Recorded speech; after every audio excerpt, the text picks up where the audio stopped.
mind just like a soldier. I keep on moving forward, always getting closer. I'm marching till it's over. Just like a soldier, I keep on moving forward. Hello and welcome everyone to the very best PUBG episode 28. My name is LogNberry and it's a pleasure to bring you another video. A little bit different today. I went in and I grabbed a solo victory using the PUBG replay system, and the reason I did this is I just kind of want to give a little input on what I do and why I do it, or why I think I do it and why I think sometimes it works out, and also maybe sprinkle in what my enemy player or opponent could have done to take me out. Because, you know, you only learn from your mistakes, to be honest. When you win a match, you don't really learn much. You just implement the things that you learn. So losing actually is the best teacher of all. So actually getting to watch their perspective and watch my perspective, see things I could have done better. So let's take a peek here, and I'm just going to chime in as things go.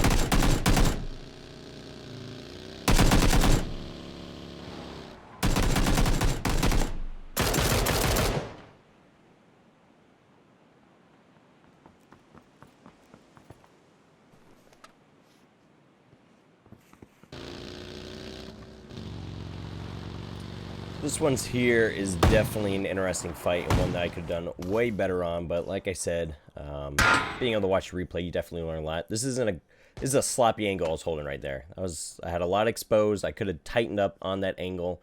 I'm moving by the white fence, giving me some cover. Thought he was on the outside front wall. Guess right. I went aggressive here. All right, I realized now, shit, I got to reload. I got to get back into cover. He now has the advantage. He unfortunately didn't have any other gun other than that pistol. I probably would have been dead. I find some cover, some semblance, peek, hold the angle, and I'm able to get the spray down.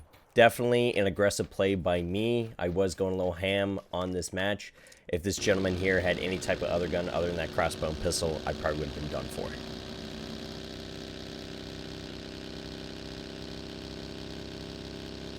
So I actually stopped to pick up the two-seater, as the bike honestly is the best vehicle in the game. It's fast, it's reliable, you can get where you want to go fast, and you can chase crates on it.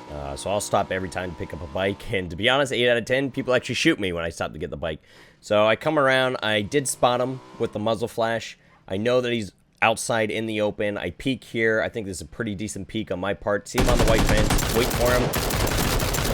And then as I landed those few shots, the reason I started pushing out is because I noticed that he was done. He had given up. Once he started moving, I realized that he was either A, out of ammo, B, didn't feel comfortable in the fight and wanted to get inside, which gave me every opportunity to push that aggression. There's no reason for me to back off if he's the one trying to back off and retreat.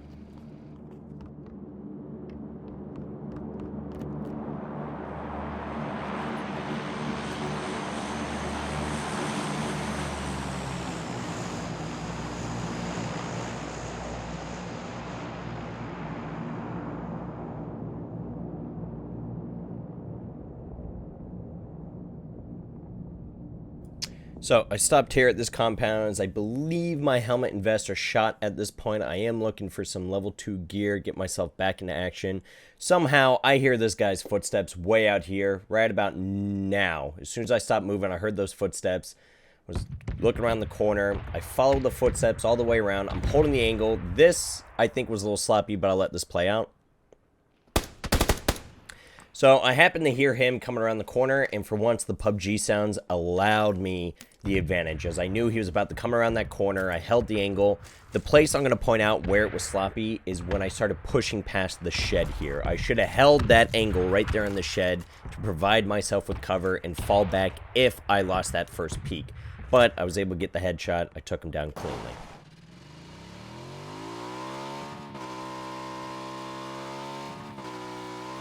So I just left this clip in because, to be honest, I really like the bike. I think sometimes it's more enjoyable just to get on the bike and tool around on the map than anything else. Whoops, I think I was trying to show the circle. It does end over on the northeast side of Erangel.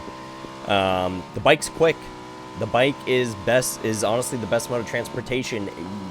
You may not have a lot of cover, but you're fast, which is why that guy right there was not able to take me down. We're doing a $120. We fly right by him. If he's got a 2x on his scope, if he's not quick enough to get the spray down while turning 90 degrees, then yeah, we're good. Obviously, right now, if I get tagged, it's pretty much game over, but I think the best thing to do at this point is get to where I want to go and get there fast. We're doing a $140, a $130. The chances of somebody landing a shot on me are slim to none right now. So I'm going to push up to this compound, check out the exterior, and get a heal off.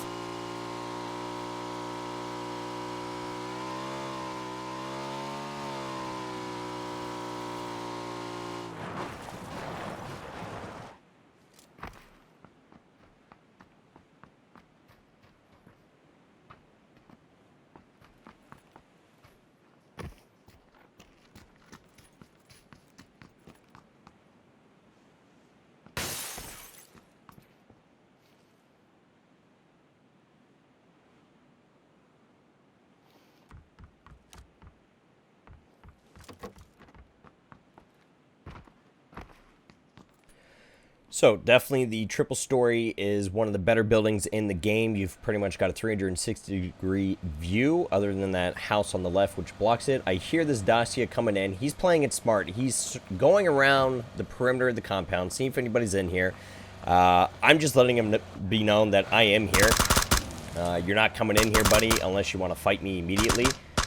This is where he messed up. He should have braked the car or stopped the car on the broken wall. He should have pushed up close where he had cover, but he stops way out here. I'm not sure what he was trying to do. I don't know if he thought the car would be good enough cover. I was able to get a mini 14 headshot on him and just take him down nice and clean. His mistake, he should have pushed all the way up to the broken wall. He should have slammed the car against the broken wall, had plenty of cover to work with, had the ability to maneuver around me per se, come at me at a different angle, but he left himself out in the open. He had nowhere else to go other than that car. All right, so right here, I mean, come on, guys, it's a crate. It's a crate. It's out in the open. Most sensible people would be like, nah, dude, I'm good. I've got a mini with a silencer, 8x. I'm fully silenced. I got all the health I need. There's no reason I have to go for a crate. But come on, man.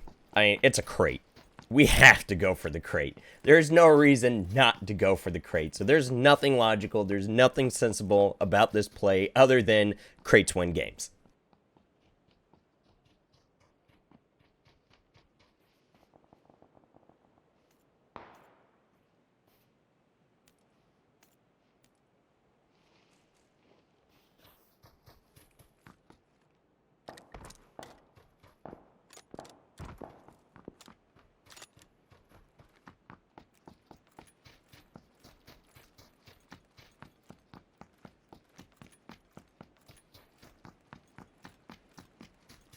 So, miraculously, we did not get shot. As you saw in the when I opened the circle or the map, before I went for the crate, all the players were still outside, pushing their way in. I was on the most northern side, so the chances of anybody being over here were pretty much slim to none. There's 5 others alive. I believe I get at least 3 more kills. We've now got the M24 silenced with an 8x. This puts me in a great spot in solos, as having any type of actual sniper rifle, whether it's the Kar 98, the M24, the AWM, just puts you at a huge advantage. Being able to get that one-shot headshot and take out a target, no problem. It's just the best thing you can do in a solos. ARs, really, I'm not a medium gunfight type of guy. I actually tend to lose all my medium gunfights. If it's a 4x type of fight, I'm probably going to lose it unless we've got a Kar 98.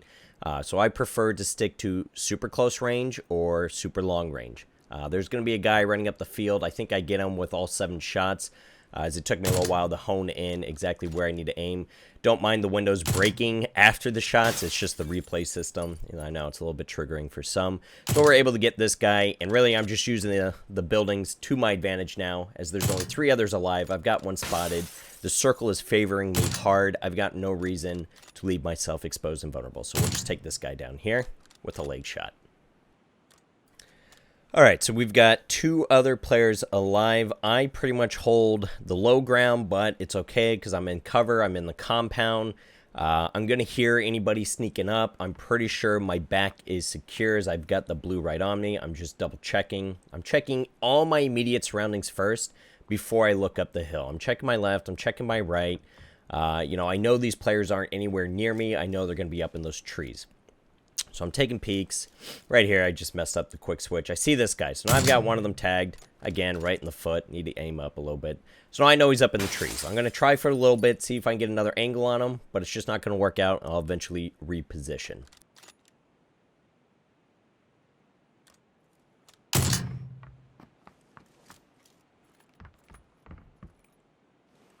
if you've got the extra boost, you should always keep yourself full boosted when going out into the final circles, the final firefights. That way, if you do get tagged, you don't have to stop and pop a painkiller or an energy drink. You're going out fully boosted. You can heal up over time. So I got lucky. This wall is nice and in cover. It gives me the perfect peeking angle. This guy on the left, I am going to get lucky in the sense that I'm looking for the guy up top. I think both of them are up top. I'm not sure where the third guy is, and he just happens to wiggle a little bit. I catch the movement, wait for the headshot, boom, take him out. All right, we know the last guy was seen up on the hill. We saw him aiming. We know he's up there. We know the guy we just took out saw the last individual, so now we just need to play the waiting game. I'm going to just stay here on the wall. I'm looking for movement. I'm looking at the base of each tree. I'm watching the circle. I'm not scoped in looking at each tree. I'm just letting my eyes do the work, looking for that movement, looking for that helmet to peek, just kind of glossing over the horizon. Anything that moves is a player. Anything that looks out of place from the terrain, that's the enemy player. That's what we're doing right now.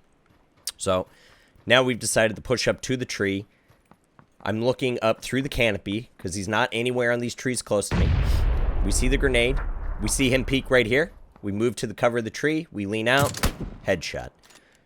Could have gone the other way. If he's a little bit quicker on the trigger, he would have taken me out. But fortunately, I was able to get the shot off first. So there you go, guys. I believe it was a 10-kill win. It was either 10 or 11 kills. My play style is hard and aggressive. I don't really like to sit back too much. If it's clear that I can get the W, though, I will play passive like you saw in the compound, but I like to go hard. I like to go fast, as you saw in the beginning, from Novo up to the northeast corner. One other thing you probably noticed is that I definitely take vehicles to every location I go. I don't like to run. I don't like to walk. There's too many opportunities for people to sneak up on you. There's too many opportunities for things to go wrong. I know what you're thinking, but Barry isn't, you know, going on foot way more stealthy. Aren't you going to get the win a lot more often? I don't think so. There's just too many variables. I can't tell you the amount of times I've shot someone in the back, or I've been shot in the back just running up the hills in Pochinki, you know, running up the hills in Miramar, etc. The thing about PUBG is that it is an RNG festival.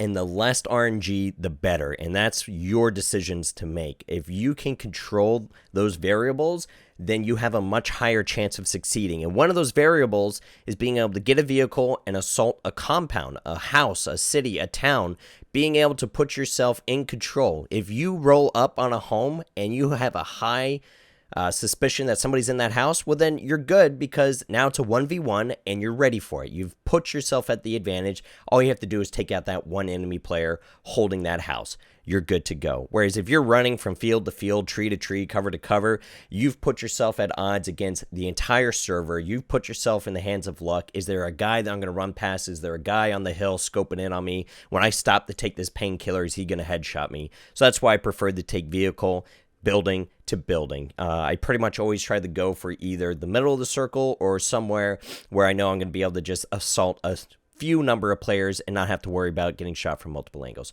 So there it is, guys. That's my thoughts. That's kind of how my play style works out. Let me know what you guys think. Let me know down in the comment section below. How do you play? How do you think I should play this? Do you see anywhere where I messed up or went wrong? I think I might do a few more of these, but obviously not as ranty. I'll probably write out an actual script. I'm just kind of ranting at this point in time, as I did just wake up, and I did just want to get this video done and over with. Anyways, guys, thank you so much. If you enjoyed the video, if you did, hit the like button. If you want to see future videos, hit the subscribe button. Say what's up in the comments below. If you got a friend that might enjoy the video, go ahead and share it with them. And anyways, this is LogNberry, logging out.